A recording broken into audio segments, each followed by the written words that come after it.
कक्षा 10वीं वाले विद्यार्थियों को जहाँ से प्रश्न आ रहे हैं ना, वहीं से मैं आप लोगों को प्रश्न दे रहा हूँ। आपको इसे पढ़ के जाना है, अच्छे से तैयार कर लेना, ठीक है? तो चलो, मैं आप लोगों को बताते जा रहा हूँ प्रश्नों को। तो देखो, पहला प्रश्न क्या है, परशुराम ने किसकी भुजाएँ काटी थी? तो उत्तर क्या लेना है? उत्तर यहाँ पे लेना है सहस्त्रबाहु की। फाल्गुन माह में कौन-सी ऋतु आती है? तो उत्तर क्या लेना है यहाँ पे? बसंत ऋतु लेना है। फाल्गुन माह, हाँ, में कौन-सी ऋतु आती है? ठीक है, बसंत है। चौपाई में कितनी मात्राएँ होती है? तो चौपाई में जो मात्राएँ हैं, वो है 16 मात्राएँ हैं। बाल गोविंद भगत गाते समय क्या बजाते हैं? तो उत्तर क्या लेना है? उत्तर यहाँ पे आपको लेना है, ये लेना है, ठीक है? खंजली लेना है, ठीक है? इसके बाद है दशानन में कौन-सा समास है? तो दशानन में समास जो है वो है बहुब्रीहि समास है। इसके बाद अगला प्रश्न है, भारत का स्विट्ज़रलैंड किसे कहा जाता है? तो उत्तर क्या लिखोगे?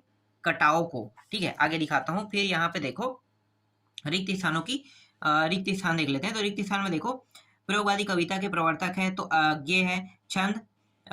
2 प्रकार के होते हैं, वीर रस का स्थायी भाव, उत्साह हो है, और सभ्यता खालिस्तान का परिणाम है, तो संस्कृति का परिणाम है। यहाँ पे खालिस्तान क्रिया सीधा संबंध कर्ता से होता है, तो यहाँ पे अकर्मक लेना है। और ये अज्ञेय या अजेय भी पढ़ सकते हो, ठीक है? अज्ञेय ने हिरोशिमा कविता खालिस्तान में बैठे-बैठे लिखा है, तो यहाँ पे रेलगाड़ी लिखना है, ठीक है? आगे दिखाता हूँ। इसके बाद देखो, सही जोड़ी बनाइए, दिखा रहा है, सही जोड़ी मिलाइए, ठीक है? तो यहाँ पे जो चलो, इसको बस सिर्फ मैं दिखा रहा हूँ, ठीक है? ये रहा और ये रहा, ठीक है? यहाँ पे इनका सही जोड़ी मिला लेना, यहाँ पे उत्तर भी दिया हुआ है। चलो, इसके बाद दिखाता हूँ आगे आपको, एक शब्द एक वाक्य में उत्तर दिखाता हूँ, ठीक है? एक शब्द एक वाक्य में देखो, शिव का धनुष किसने तोड़ा था? तो राम ने तोड़ा था। किस छंद में 24 मात्राएं होती है? तो दोहा में 24 मात्राएं होती है। बाल गोविंद भगत क्या काम करते थे? तो यहाँ पे खेती बाड़ी लिखना है।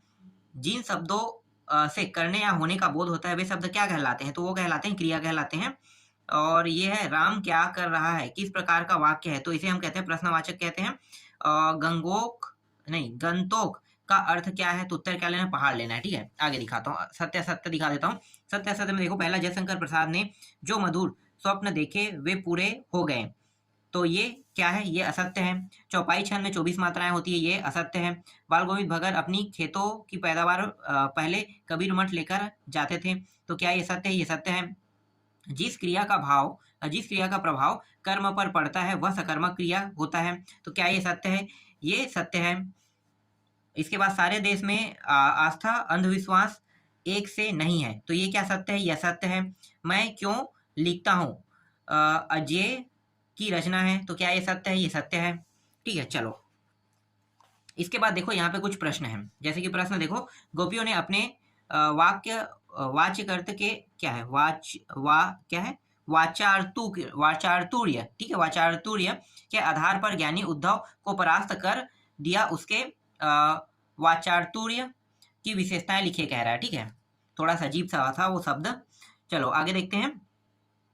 संगतकार किन किन रूपों में मुख्य गायिकाओं की मदद करते हैं? फिर राम लक्ष्मण परशुराम संवाद में व्यंग की अनूठा सौंदर्य है, उदाहरण के साथ लिखिए, ठीक है? इन सभी का प्रश्न का आप लोगों को उत्तर खुद देखना है।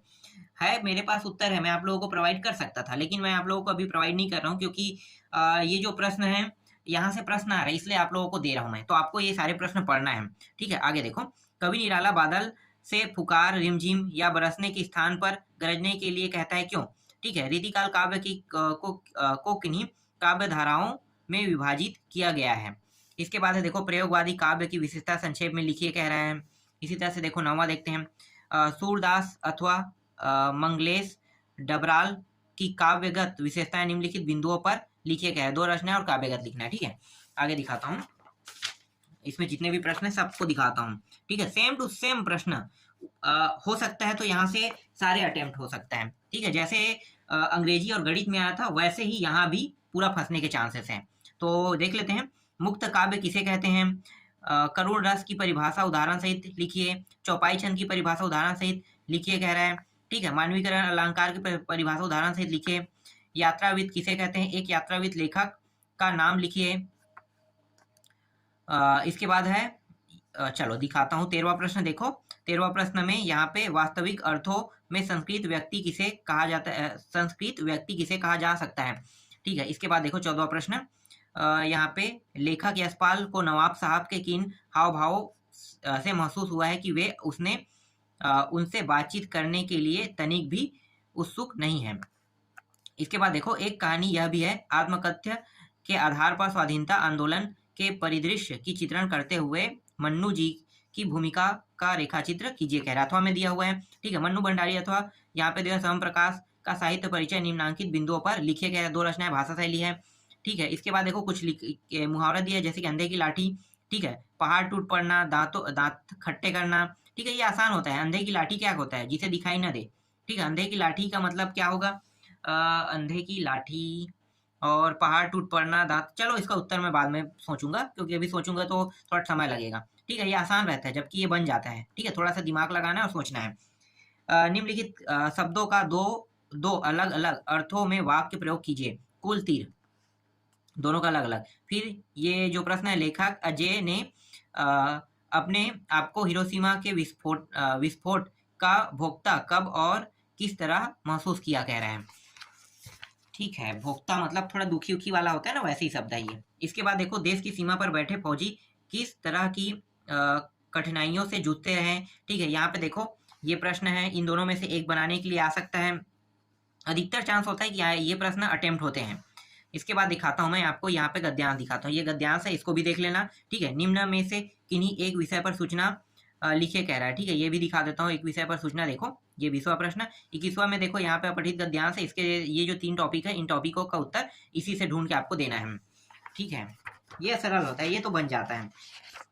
और ये अथवा वाला है, देखो अथवा वाला दिखाता हूँ, ये तो आप बनाओगे भी नहीं, इसको छोड़ देना, ठीक है। ये फालतू रहता है, ये बनता भी नहीं है, इसमें जो शब्द रहते हैं वो अजीब अजीब सा रहता है। इसके बाद देखो यहाँ पे है, प्रथम श्रेणी उत्तीर्ण होने अपने मित्र को बधाई पत्र कह रहे हैं, और बुक बैंक से पुस्तक देने की प्रार्थना पत्र की बात कर रहा है। फिर निबंध आएगा, कुछ 120 शब्दों में 4 नंबर का रहेगा, इस तरह विज्ञान समाचार आएगी इस तरह से, ठीक है।